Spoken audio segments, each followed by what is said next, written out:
Hello, everyone, and welcome back to the Hammer Territory podcast. This is episode 247. I'm your host, Brad Rowland, coming to you on a Sunday evening like a warm blanket, and I'm joined by Scott Coleman. Scott, the Braves are winning? Question mark. How are you? Question mark is the perfect way to start this episode because it's been few and far between since the Braves have taken 4 out of 5, and not just took 4 out of 5 against the Marlins, but I mean, they whooped the Marlins' butts this weekend. And obviously, nobody wants the Braves to be in the spoiler role these final 2 months of the season, but they effectively ended Miami's season today, a team that was red hot coming in, and the Braves thumped them. And I know there's probably pros and cons to winning baseball games right now, but it still feels good, man. Like coming back to win games or blowing out a division rival, it feels good to win those games. Yeah, to take people behind the curtain, the four of us, myself, Scott, Sean, and Steven, which form this podcast. If you're new to the podcast, welcome. We have 4 hosts. We were kind of joking about that offline today, like during the game. Like, is it good? Are we celebrating? How do we all feel about this? And I get it. Look, we are fully aware that there are arguments in which losing is better. I'm not saying that there aren't. But, I mean, we can get into it if you want to, Scott. Like, how many wins would it have to be where you'd be worried that they're winning too much for lottery purposes? If the Braves go like 15-4 over their next 3 weeks, we might be like, all right, guys, calm down. You're not making the playoffs. Like everyone take a breath, but at the end of the day, it's very unlikely that Atlanta was going to catch the White Sox for the best odds to get the number 1 pick. And I mean, the difference between having maybe the second or third best odds and the 4th and 5th best odds, sure, all things equal, you would rather be the team with the second best odds of getting the number 1 pick in the lottery, but it's not something to lose sleep over.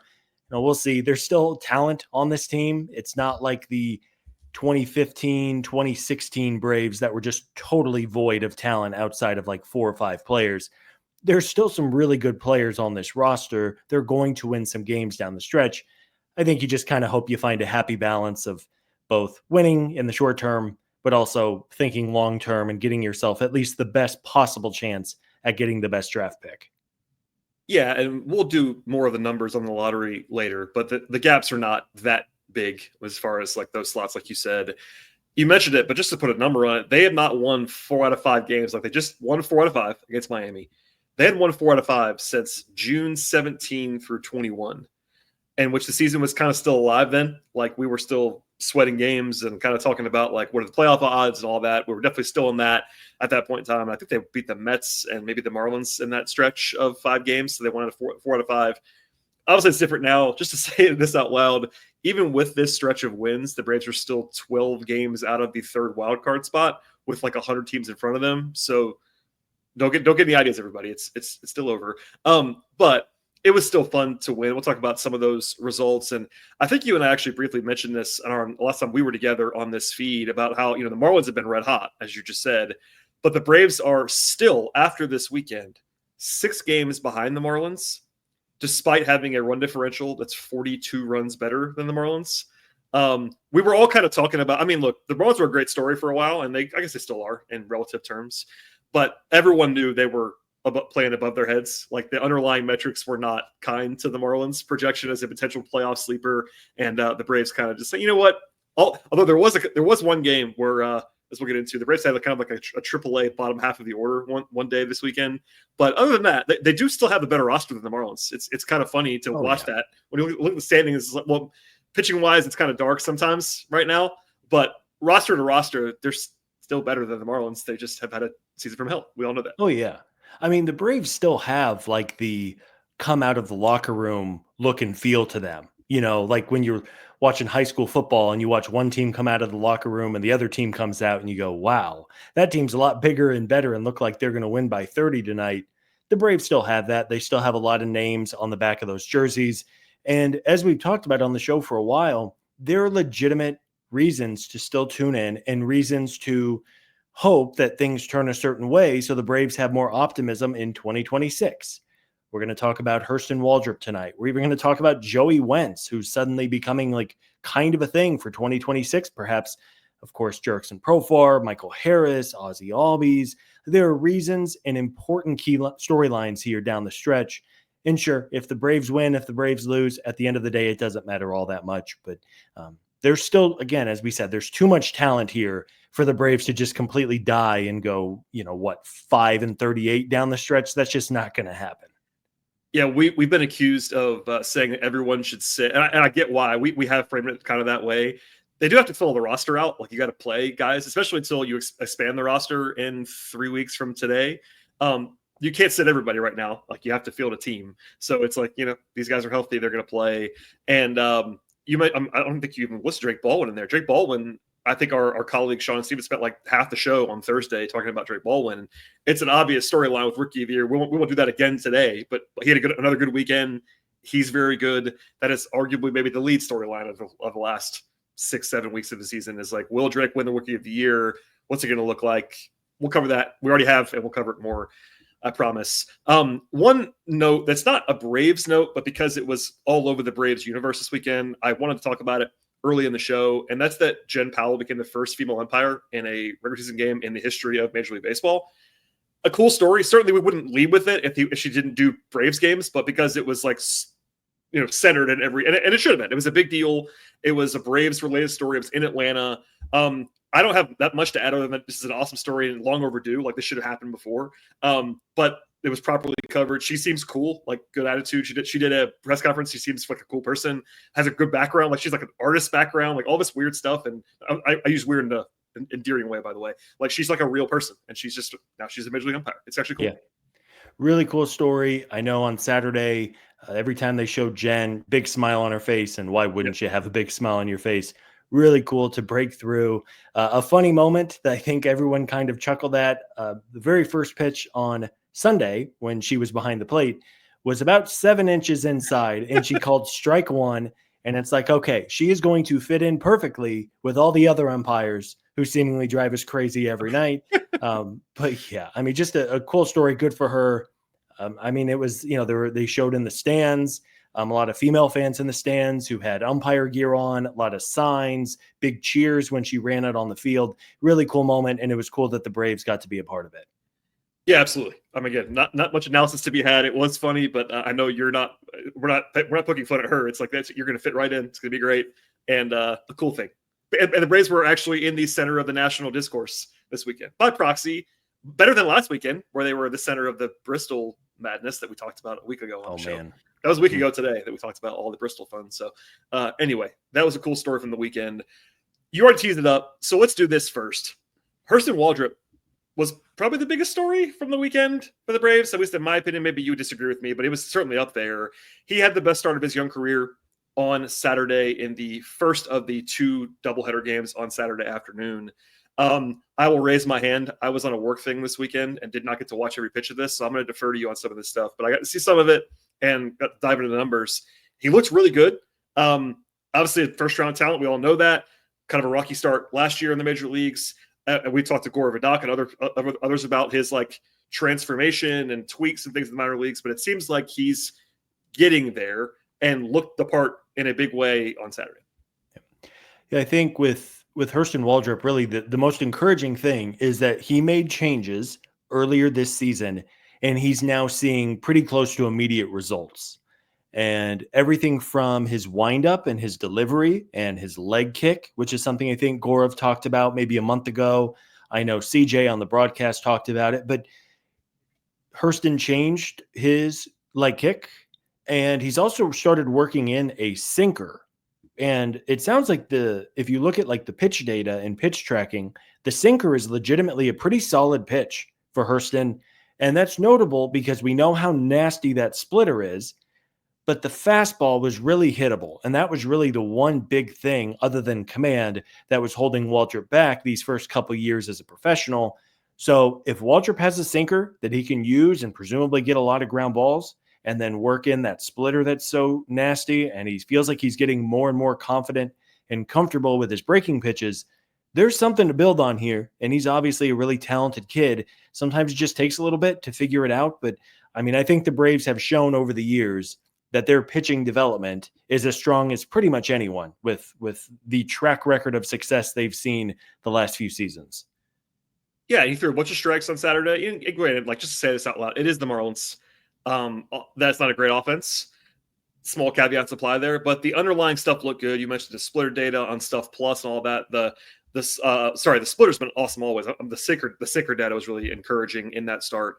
After the start, Waldrip credited Sean Murphy for actually, I had forgotten this, that Murphy had done the rehab assignment in AAA and they worked together a few times. And apparently Murphy encouraged him to throw the sinker, which is cool. I know Sean Murphy haters will be punching air right now, but he got some pretty outward, like unprompted credit from Waldrip. And no one asked him about that. It was like not out of sight, out of mind, but kind of from the beat guys, I'm sure. But that apparently was a big thing. And look, you don't want to get carried away, but everything we're talking about from now until the end of September is geared toward the future. I mean, realistically.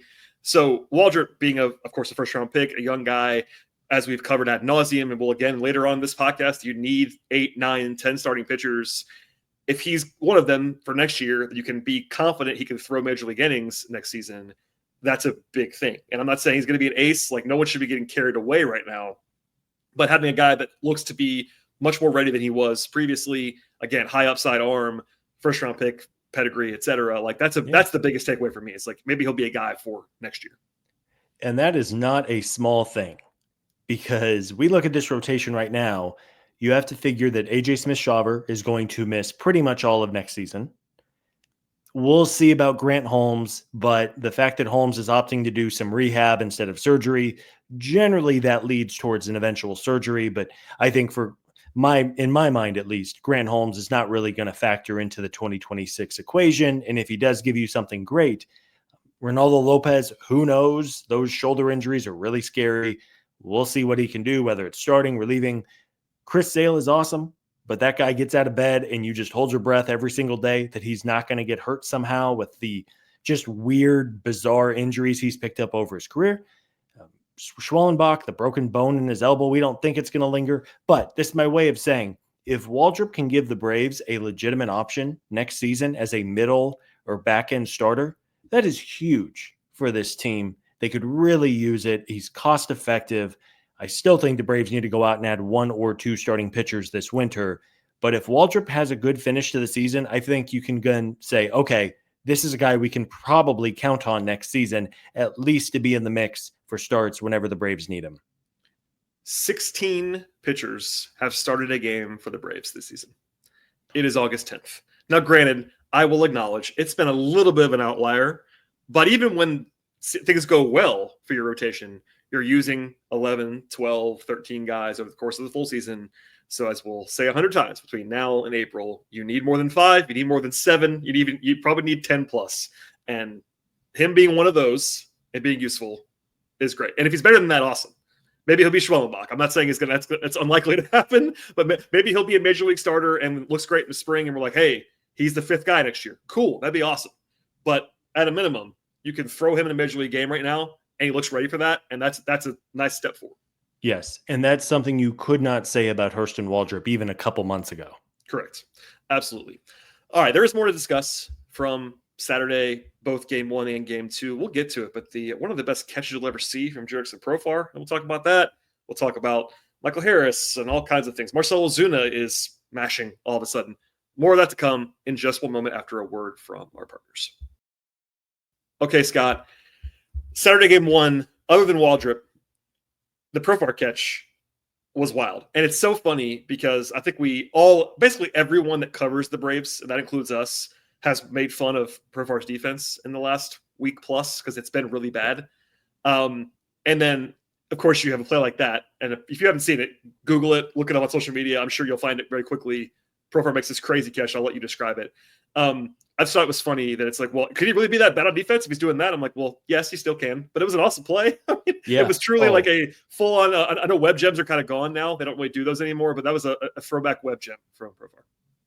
Really, I mean, a hell of a catch from Profar. And even though there's that shorter wall in left field, we really have not seen a ton of home run robberies like that in the, decade that Truist Park and SunTrust Park have been open. It's still fair to say that Profar's defense is an issue. The eye test agrees, the metrics agree, the data agree. But, I mean, just a hell of a catch. And, I mean, from the waist up, Profar was hanging over the ledge. Robbed the home run. There was a couple good catches this year that came to mind. If People were saying, was this the catch of the year for the Braves? Michael Harris had a really good one in center field. I think in Philadelphia. He had that insane catch last year too in Philly, but he had one in Philly. Acuna had the great one at the wall against the Mets. That was really good. So it's up there. I think for my money, it's probably the catch of the year. But hey, good for Jurickson. Maybe he listens to the podcast. We like to motivate around here. And hey, more of that, please, and less of the defensive blunders that have been a relatively common theme the first month and a half. Yeah, I still think Ronnie's throw is the defensive play of the season for the Braves. Yeah. Would you agree? But catch-wise, I would probably in here. And look, we brought this up quickly on the show last week. I would say one difference between Profar and his brand of shaky defense and guys like Ozuna or Soler is that Profar is an athlete in the way that those guys are not. Profar used to play shortstop like in the big leagues. Like he's not fast. He can't really run fast. He's not a great athlete by like outfield standards, but he actually is way more of a fluid, coordinated athlete out there than those guys. So he doesn't look as bad sometimes as the Soler Ozuna class of fielders. Well, I mean, Jorge Soler is built like a Greek god. He's correct. Like 6'4", 250. Profar's like, I think he's listed at 6 foot and 190 pounds. So yes, you're right. He does not look as big and clunky out there as a Soler does, who could probably bench press me and you laying down on each other, Brad. I don't think Profar can do that, even if the defense is a little suspect. Yeah, he just looked good. I mean, if you didn't know he was a bad defender, you just watched that play. He looked awesome. He looks like Michael Harris out there on that play. But I still enjoyed it no matter what. And by the way, we've covered this a lot, but Profar's been pretty good at the plate as well. We did it briefly on last week too, but up to a 116 WRC plus for the season, more than 120 since he came back from the suspension. Like he's hitting really well. He has more walks than strikeouts since the All-Star break, which is like a 3.5-4 week sample. Like he's always been a good patience guy. That was one of his strong suits. Hit a absolute moonshot on Friday night, like to the chop house. So like, I mean, I know it's not been all smooth sailing, but if he could just hit like this, it's going to be okay. Not saying throw a parade, but it's going to be okay if he does this. Yeah. Oh, I mean, this is exactly what we were hoping for when they signed Profar. I mean, if you want to go back and listen to that episode, I think we probably said you should not expect the silver slugger legitimate all-star that Profar was a year ago. And hey, the PEDs probably had something to do with that. But the fact that he has changed his swing and he was a once talented player, all of the kind of the talking points that we hit whenever they signed him, I think still apply. And blindly, if you said he was going to give us a 115, 120 WRC plus, I think he has like a 780 OPS since coming off the suspension. Even if the defense is not great, I think you take that all day long because frankly, I think we also said this when they signed him. If Profar was a legitimate gold glover in left field, guess what? You're not getting him for 3 years and $42 million. It was probably going to be more like 5 years and $100 million. Obviously, that's a big gap. Yeah, we certainly agree there. Otherwise, on Saturday, Michael Harris stays hot. Hit a 3-run homer on Saturday to kind of seal the game, honestly. And I don't want to jinx it. Michael's still looking good. He's basically been their best hitter since the All-Star break. He's not walking, which is okay. But the power, I mean, I believe he has the highest slugging percentage and the highest OPS of anyone on the team over the last 3.5 or 4 weeks. A lot of that was that one like 3-day stretch, but he's also been doing it since then. Like he homered this weekend. So shout out to Michael Harris. Just keep hitting, please. Yes. I mean, that's huge, man. If Harris was terrible in the second half, I think then you probably have to have at least some kind of conversation in the offseason about his future. But I mean, not only are the results great, but it feels like the process in the at-bats are still good. Still like to see Harris take a few more walks, maybe lay off a couple of pitches outside of the strike zone. But when he's making contact with this new batting stance he is hitting the crap out of the ball. And that's a really good sign for a talented kid who the Braves, frankly, just full stop need to be a core piece if they have any real chance in the next couple of years. Yeah, just put some numbers on it. A 685 slugging percentage since the All-Star break. OPS over 1,000, 6 home runs, 6 doubles in 23 games. That is a star level play. I mean, if you just started the season at the All-Star break, which you obviously cannot do, he was the worst qualified hitter in baseball for a while this year. That doesn't go away. But if you started the season at the All-Star break, he would be an all-star. Like he's been playing like an all-star for the last 3.5 weeks. So it'd be great if that was real. Probably somewhere in the middle. Let's be conservative and probably realistic and say he probably is not as bad as he was for the first 3 months, and he is as good as he is now. And we'll see where the actual middle falls on Michael. Yes, as we said, if Mike can run even a 750 OPS, he runs a 750 OPS with that elite defense and his speed, he's going to be a 5-WAR center fielder every year. That's easier said than done. I don't want to pretend like a 750 OPS is you roll out of bed and do it without blinking an eye. But yeah, it's really encouraging. Good signs from Mike. Maybe take 1 or 2 more walks. I think we would all really like to see that. But if he keeps hitting the ball over the fence, I don't really care what else he does. Agreed. So Saturdays, it was a doubleheader. First game was a 7-1 victory. The second game was an 8-6 victory that was actually kind of, I don't know, exciting was maybe overstating it, but they came back from a 4-1 deficit. They played well in the game. Drake Baldwin, who I already referenced once, but was really good in this game. But we do have a DraftKings player spotlight to get to, and it actually has a direct tie to the game on Saturday afternoon/evening. We'll get to that right now from our friends at DraftKings.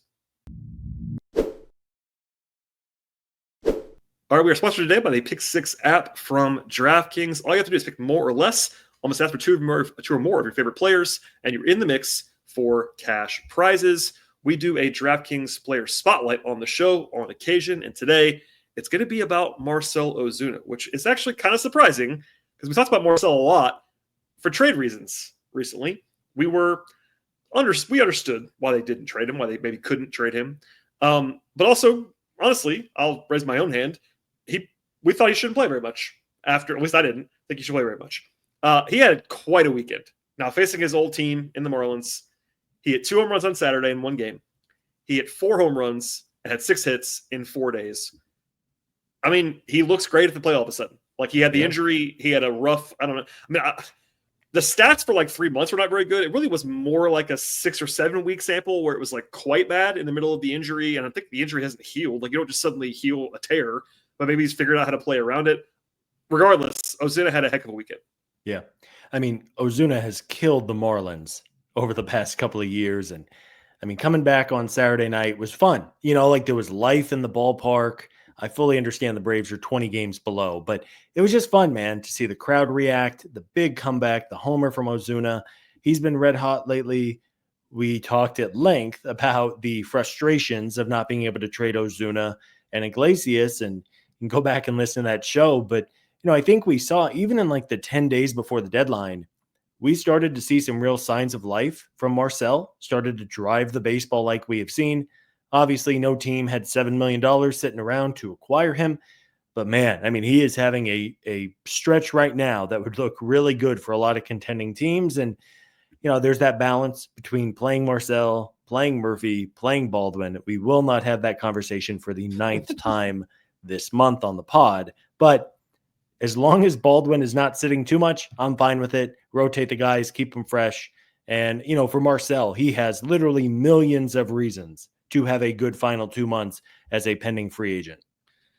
Yeah, and perhaps, him sitting a decent amount might have been good for him physically. I mean, it's possible that, put your feet up every couple of days and maybe you're a little bit, it's a little bit easier to play through that pain. Maybe you just feel better physically. All those things. We're speculating now, but that's possible.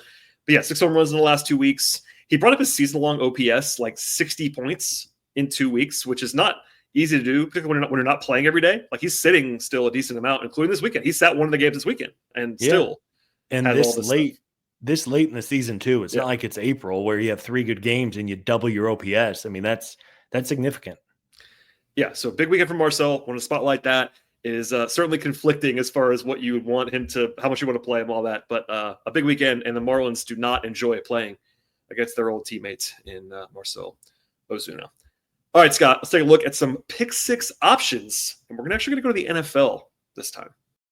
Scott, I tasked you with this one. I'm not going to take any credit when these win, and they're going to win. I'm going to give you all the credit. I will tee you up now from our friends at Pick 6. What did you go with in the NFL? Actually, this is week 1, correct? So week 1 already. We're getting there. It is, yes. If folks are maybe their heart is going both ways, both baseball and football. Football's right around the corner. Week 1, Falcons, Bucks should have a lot of offense. I went over on Bijan Robinson scoring a touchdown and Bucky Irving scoring a touchdown. It'll be here before we know it. And DraftKings Pick 6 app. That's right. So pick more, pick less. That's what you have to do at DraftKings. Download the DraftKings Pick 6 app right now and also use the code FOUL. That's code FOUL. If you're a new customer, play $5, get $50 in bonus picks instantly. Ride the upside where a few bucks will turn into a bag only on DraftKings Pick 6. The crown is yours. Gambling problem? Call 1-800-GAMBLER. Help is available for problem gambling. Call 888-789-7777 or visit ccpg.org in Connecticut. Must be 18 and over. Age and eligibility restrictions vary by jurisdiction. Pick 6 not available everywhere, including New York and Ontario. Void where prohibited. 1 per new customer. Bonus awarded as non-withdrawable Pick 6 bonus picks that expire in 14 days. 8/24/25 at 11:59 p.m. Eastern Time. Terms at pick6.draftkings.com/promos. All right, Scott, we'll dig back into some action over the weekend and mostly takeaways at this point in the season. But you said it earlier, Joey Wentz might be a thing. I mean, we talked about with Hurston Waldrep. He is a lower level priority, at least for now, than Hurston Waldrep. Old friend, of course. But everything we said applies about how many pitchers you need that you can rely on. He's cheap. And Joey Wentz has been pretty darn good in 28 2/3 innings for the Braves. Yeah, so Joey Wentz, since signed off the scrap heap, has made 5 starts and 6 appearances.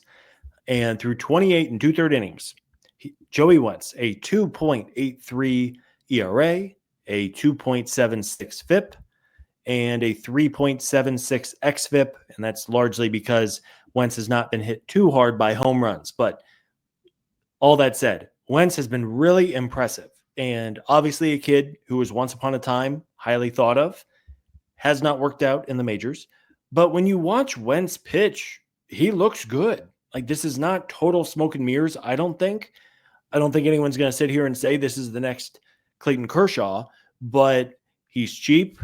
And not only is he going to get this audition in the second half or in the last 2 months of the season, but I think you have to kind of pencil Wentz in as like a possible 6th starter next season. Maybe you have him throw out of the bullpen for the Braves. These are decisions to be made down the road.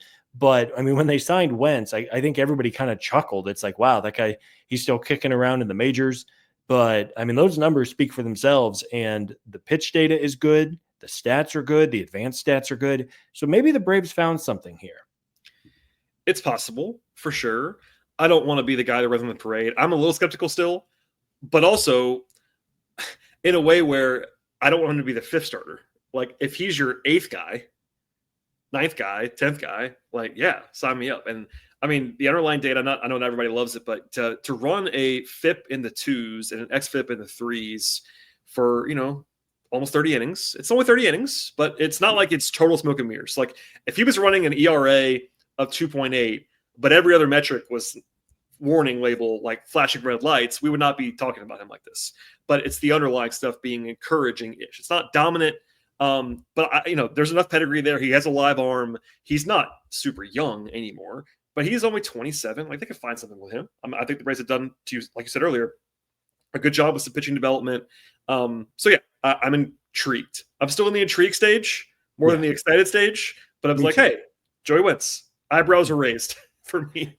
Yeah, please do not think that we are just saying, put this guy in pen, he's a number 3 starter moving forward. No. We are not saying that, but it's encouraging. And there is a long track record in baseball of, especially lefties, but pitchers on both sides, but of guys figuring it out a little bit later in their career. And maybe something clicks. I'd be interested to hear kind of when players do their exit interviews at the end of the season, if Wentz says, yeah, they changed this for me or they changed that for me. Because he's been impressive. And I think you have to take the mini victories when you can in a season like this. And it at least gives you some depth.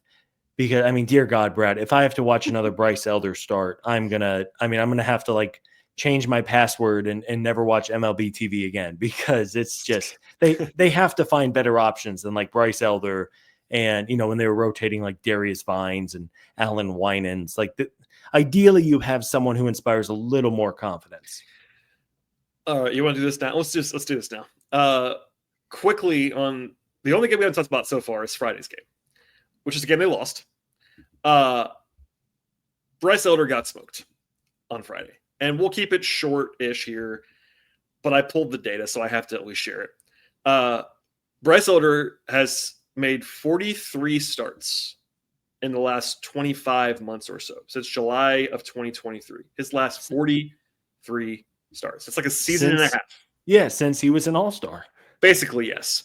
So it's like a season and a half of a full-time starter, 2 years of his this does not include anything from AAA, where he did spend some time.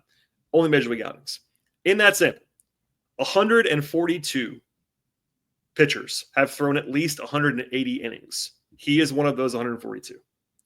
I say that because he is dead last in ERA, 6.09 over that sample size. If you want to be a little bit more charitable, his FIP is about a run lower. It's still in the fives, but it is better than that. But he has the fourth worst FIP. So if that's what you want to say, it's still bad. And he has the second worst Fangraphs WAR of all of those pitchers. Hilariously, only ahead of old pal Bryce Wilson.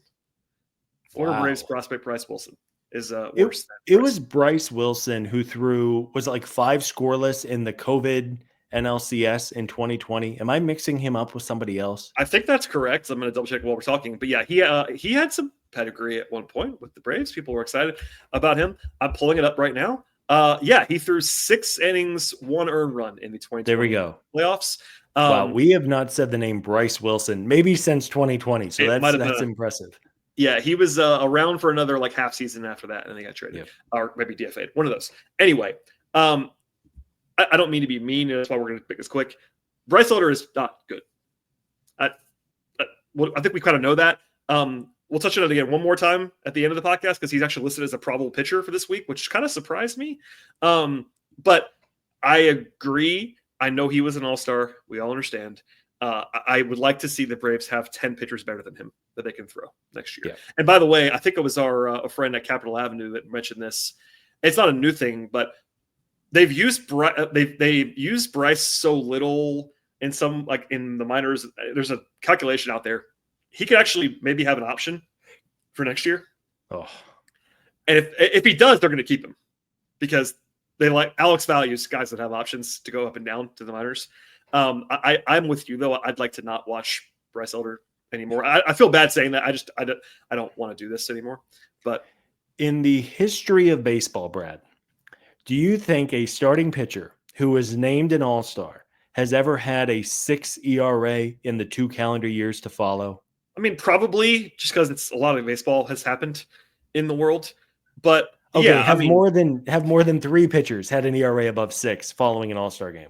I don't know. Probably not. I feel okay. Let's just move on. I feel bad. I feel bad because I don't want to. I'm not rooting against him. We hope he does well. I mean, everybody seems to like the guy. He's 26 years old. I'm not saying it's like over forever for him as a professional baseball player. I don't want to watch him pitch anymore. But we'll leave it there. Unless you have anything else to add, we'll leave it there on Bryce. One more note from the weekend on field. Matt Olson homered on Sunday to cap a good series for him. He had 7 hits against the Marlins this weekend. And I say that because Matt's was kind of quiet for like about a full calendar month from like July 6th to August 6th, basically. He had a 71 WRC plus over 30 days. That's bad. And Matt's been their best player this season. He leads the team in WAR and every category, OP, all the things. But he had been in a slump and he broke out of it this weekend. So that's nice to see. Yeah, good to see. I think we know, what is this, year 4 of Matt Olson now? He is a very streaky hitter.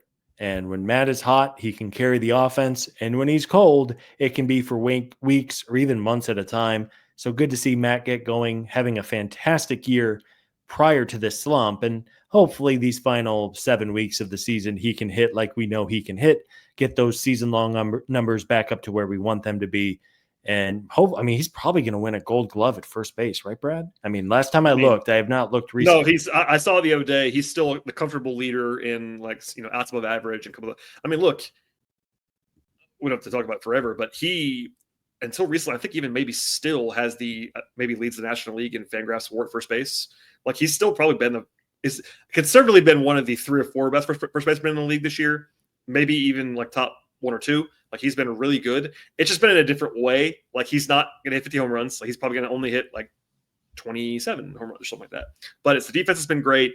He's been taking walks. He's good. Matt Olson's really good at baseball. So yeah, nice to see him bounce back. Because I think we briefly mentioned it a couple times, but not like a deep dive fashion. It was like, oh, actually, it was worse than I remembered. Because it was a lot of like he wasn't going 0 for 5 every night. It was like a lot of like 1 for 4s and with a single. And that's not what you want from Matt Olson. Like you need some power, and he showed it a little bit on Sunday. All right, before we get out of here, some quick news and notes, and then we'll look ahead to the showdown. I'm going to use showdown with a bit of a wink of my eye, Scott, with the Mets this week. The Braves did some stuff transactionally. They claimed Vidal Brujan, a utility guy off waivers from the Orioles. He actually started in the outfield once this weekend. I don't know much about him, to be honest, other than what I read on the internet. But he has a career .537 OPS and about a season's worth of plate appearances in the majors. So he probably can't hit, would be my analysis of Mr. Brujan. He will fit right in. Yeah, utility player, again, can play outfield, backup infielder. And with Riley out and with Nacho had been banged up, and they need some guys, they need some utilities. That made some sense. It's just one of those things. And then also today, I believe they claimed a right-handed pitcher, Connor Seabold, off waivers from the Rays. Another just guy. Look, the Braves should be, honestly, just taking shots. Guys that are available. If you like one thing about them, like one pitch, one little tweak you can make. If you see something on paper, see something on film, bring them in. If it doesn't work, it doesn't work. But experimentation is probably a really good idea right now, I would say. Yes, absolutely. And we've said it before on the show, but you have to think they're going to shut down Spencer Strider relatively soon. They're probably not going to have Chris Sale go until game 162. And honestly, even guys like Dylan Lee and Pierce Johnson, who have had pretty heavy workloads out of the bullpen this year, I don't know if you necessarily want to push those guys to the very end of the season. They're going to need live arms, guys that can just kind of throw out there. And like you said, maybe you find another Joey Wentz type who it's like, hey, okay, maybe next year this guy could be something for us rather than just throwing a non-prospect to the wolves in the system. Yeah, that sounds about right to me. Dylan Lee, by the way, I believe is like top 10 in baseball in appearances, 55. Yeah. Like a guy you have control over for a long time. Like, yeah, I would not mind not having a ton more mileage put on him this season. But yeah, we'll get to that later on if we need to. 2 updates on guys who are much more entrenched. Rowland Acuna was widely seen by the media today, Sunday morning, doing drills on the field, sprinting, like letting it go, like actually sprinting on the field. All signs point to Ronnie being back relatively soon. If he's doing that, he's going to play, you would imagine, soon. And he's already eligible to come off the IL. So, like, he could play Tuesday. I'm not saying it's going to happen, but, like, he could play whenever he wants to, whatever they want him to. We'll see. Be careful, please, Ronnie. Yeah, dear Lord. Please. Everybody say a prayer, hold your breath, cross your fingers, cross your toes, do whatever you do to think good thoughts for Ronald. I want to see Ronald Acuna Jr. out there. I want to see him hit 450-foot homers. I want to see him being one of the most electric baseball players on the planet. But for all of the injury concerns that we have, dear Lord, be careful. Don't get hurt again. That is the absolute last thing the Braves need in these last 6 weeks. Yes. Speaking of, Chris Sale is scheduled to throw a rehab outing that they actually announced like 3 days ago now in Gwinnett on Tuesday. Presumably that means he's going to be pitching in the majors quite soon. If he's throwing in Gwinnett, I know it's close, it's down the street, but Sale, we've joked, but also not joked. I know Steven and Sean did the same bit. Good luck stopping Chris Sale from pitching. If you don't want him to pitch, he's going to pitch soon. But if you want something to do that's not watching Braves Mets on Tuesday, perhaps dial up the Stripers and watch Chris Sale. Yeah. Hey, it's good to see that Chris feels good enough to pitch and presumably make, 4 starts, 5 starts down the stretch. We'll see ultimately what he does. But as Steven and Sean kind of talked about, the fact it's only a rib injury that presumably is going to not have any kind of long-term lasting impacts. Sale also broke ribs a few years ago. So this was not his first rodeo back when he was with Boston, I think. So as long as Sale feels 100%, let him ramp up, hopefully give him something to build on, because Sale, being the veteran that he is, has talked many times about the importance of him having a regular offseason routine. And if he can make some starts and get that arm to where it usually is, where it's working and kind of having some stress on it down the stretch, just don't overdo it. But it seems like everybody is in agreement on kind of what should happen these last 2 months.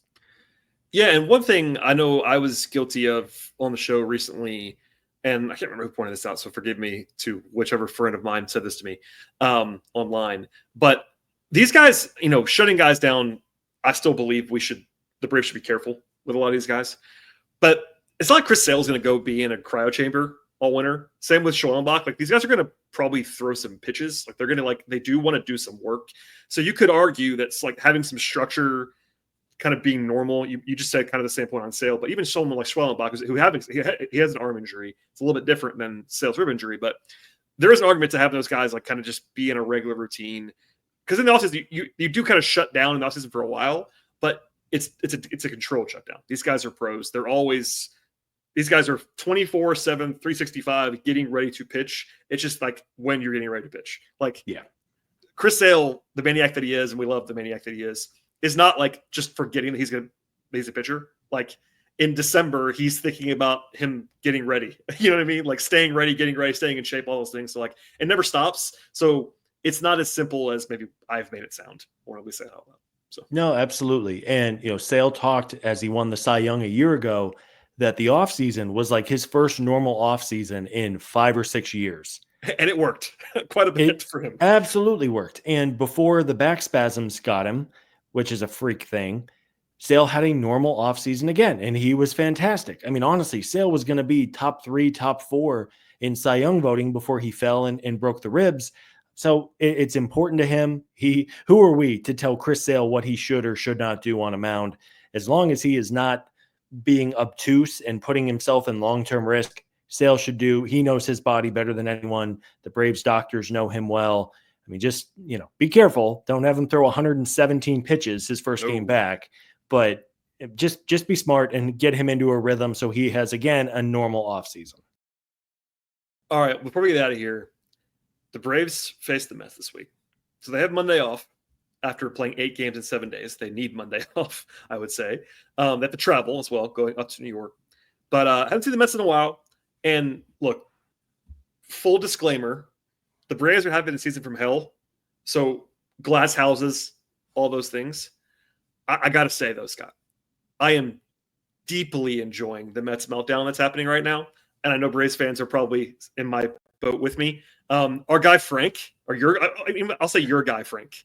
Sean's guy, Frank. I know you guys were always following the Frank experience. If you don't know, Frank's the Mets super fan has some funny videos.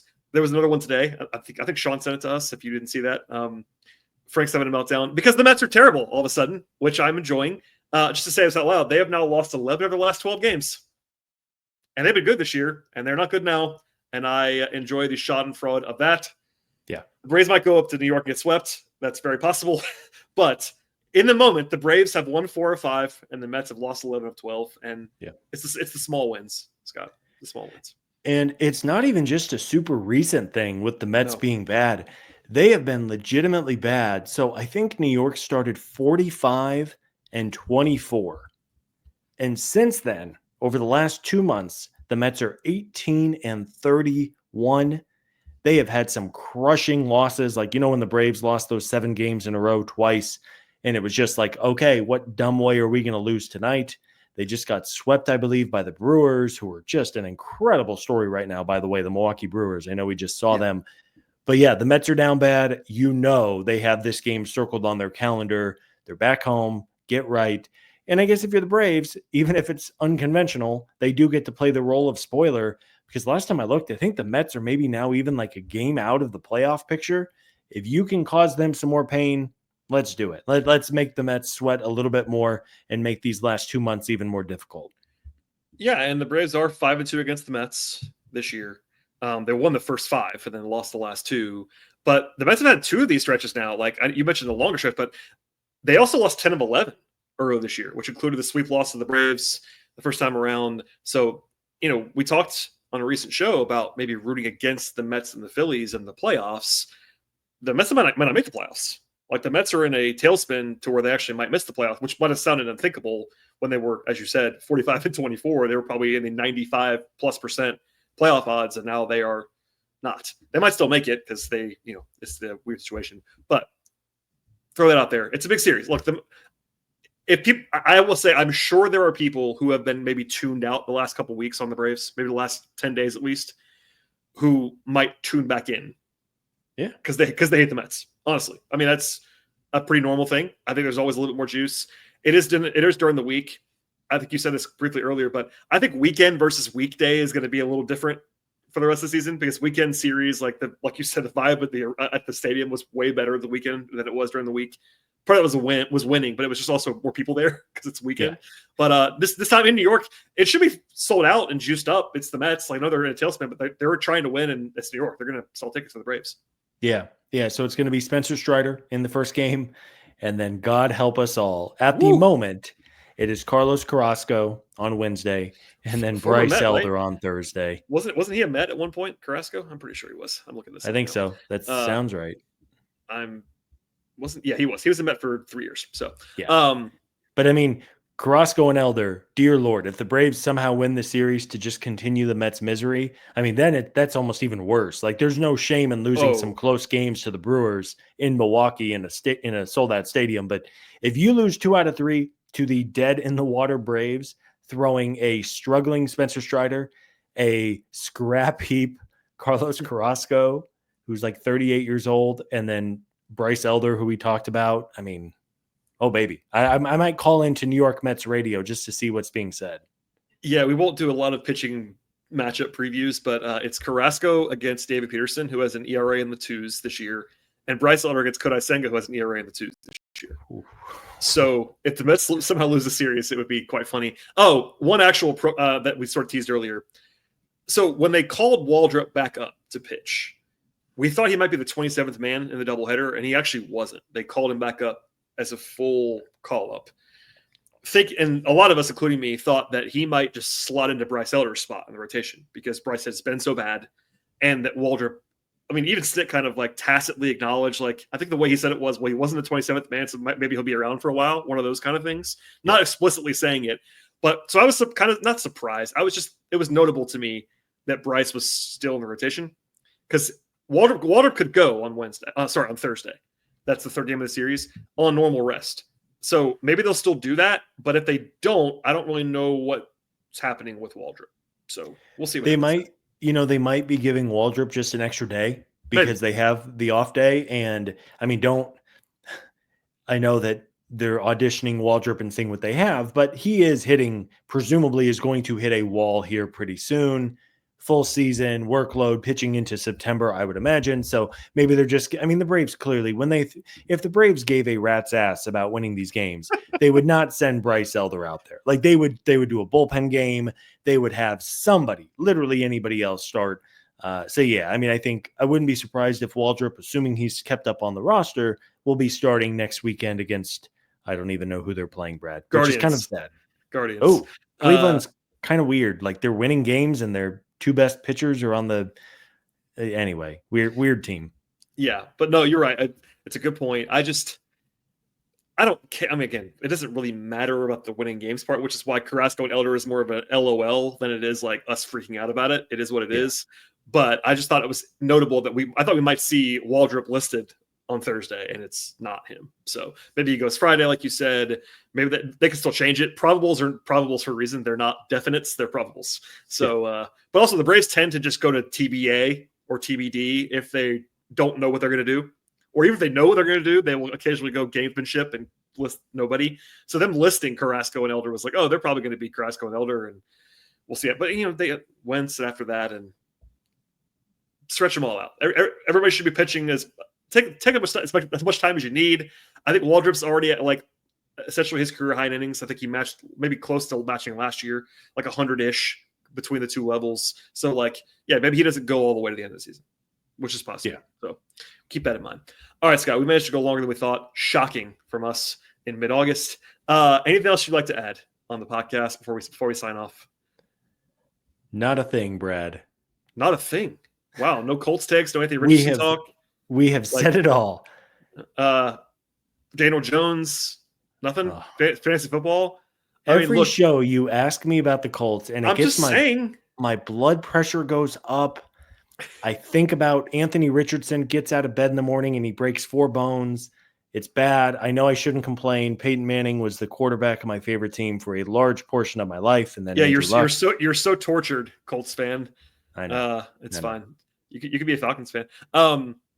Look, we are though firmly in fantasy football season, like squarely in the middle, and you, like I, enjoy the sport. In fact, I think we were talking dynasty keepers recently, you and I offline. Yeah, I know it's like exploded in popularity. I love fantasy football. If fantasy football, like if an evil magician waved his wand and got rid of fantasy football, my care in the NFL would go down so much.